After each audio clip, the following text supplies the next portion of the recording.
GM everyone, welcome to your daily digest for Thursday, May 8th, 2025, where I bring you fact-based, non-sensational, objective information about what's going on in the broader blockchain and cryptocurrency space.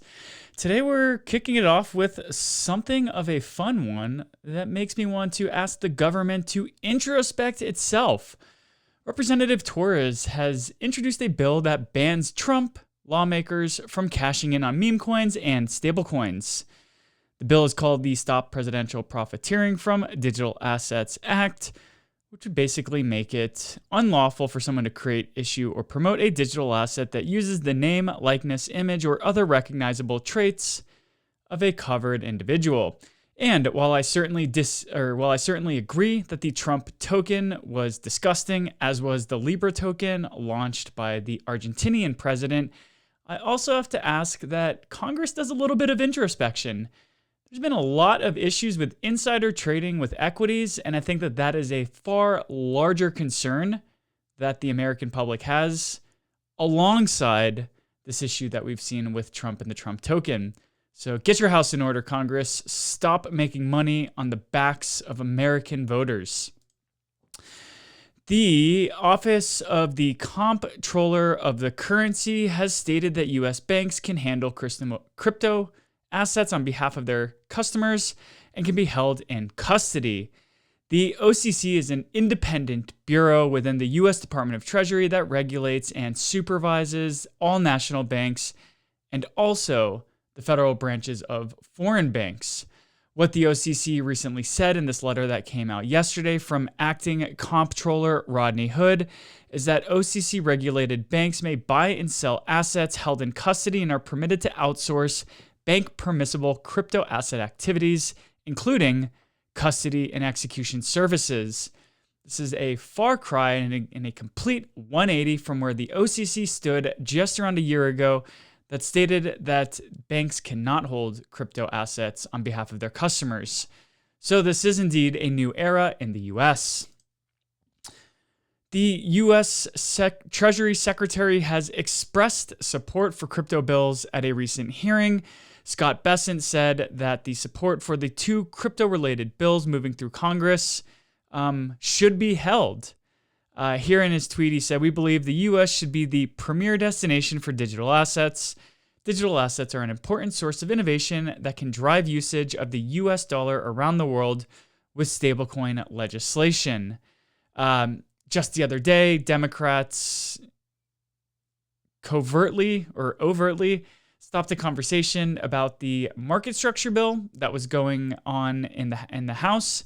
And there are currently two stablecoin bills going through Congress, the Genius Act at the Senate level and the Stable Act at the House level. So I think overall, we're really getting to a point where we're going to start seeing some rubber meeting the road when it comes to legislation. And we have top-notch government employees, such as the Treasury Secretary, stating their support for stablecoins. Moving on to stablecoins, Stripe has rolled out stablecoin accounts in more than 100 countries. According to a May 7th announcement, the new feature will allow the platform's clients to send, receive, and hold US dollar stablecoin account balances, similar to how a traditional fiat bank works.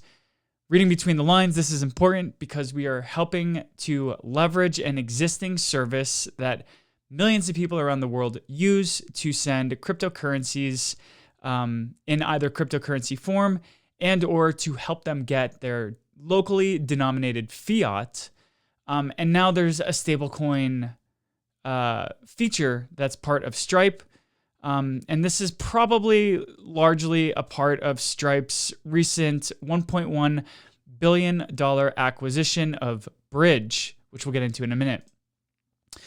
Coinbase has agreed to acquire the crypto derivatives exchange Deribit in a record-breaking $2.9 billion deal, where $700 million of cash will be used and 11 million shares of Coinbase Class A common stock are used to acquire Deribit. Deribit is a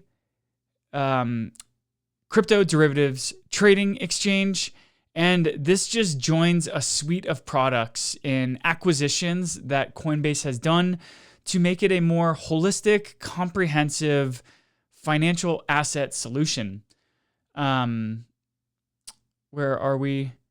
So the Deribit deal also marks other Coinbase strategic acquisition strategies, including the acquisition of Zappo, which became Coinbase Custody, Tagomi, which is now Coinbase Prime, FairX, which is now Coinbase Derivatives Exchange, and One River Digital, which is now Coinbase Asset Management. So we continue to see the growth of Coinbase as the regulatory and legislative nature towards crypto in the US starts to become more friendly.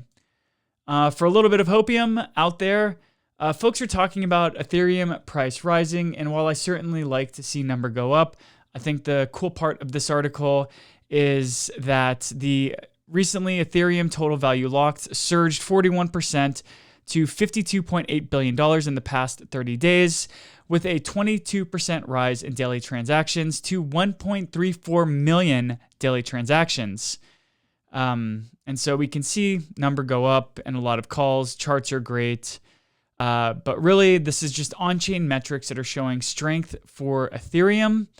And some other positive signs include a 50% increase in deposits on BlackRock's Biddle Fund, and a 33% increase in Spark, and a 25% growth in EtherFi. So we're seeing institutional on-chain tokenized asset funds increasing, as well as crypto-native DeFi funds. And wrapping up in state news, the dichotomy of Arizona's governor. Arizona Governor Katie Hobbs has signed into law allowing for the state to claim ownership of digital assets that have been abandoned for at least 3 years. Now, just earlier this month, she vetoed a bill that would state that the state would be able to use its funds to acquire Bitcoin and other digital assets for pension funds. But it's okay if your assets have been seized and you have not been able to claim them for the past 3 years. That can be added to the state's Bitcoin and crypto strategic reserve. In addition to this bill that just got signed, there's also Senate Bill 1373, which is also on her desk, and that would authorize Arizona's treasurer to allocate up to 10% of Arizona's budget stabilization fund into Bitcoin. And the Texas House Committee has passed the Bitcoin Reserve Bill for full floor vote. And now that only needs a successful floor vote before heading to the governor's desk before being signed and enacted. So we are starting to see the integration of state-level Bitcoin and crypto strategic reserves in advance of what might actually be a Federal Reserve that gets proposed at some point in this year, in the coming years, and maybe we start seeing the US become a buyer of Bitcoin and other digital assets. So that wraps up today's Daily Digest. If you appreciated what you're seeing here, please don't hesitate to come over to the Smart Economy Podcast subreddit, where you can see an aggregation of all of the Daily Digest videos, our bi-monthly podcast episodes, and the weekly spaces that we will release every week on the official Smart Economy Podcast X page. With all that said, I'm already looking forward to catching you tomorrow. Cheers.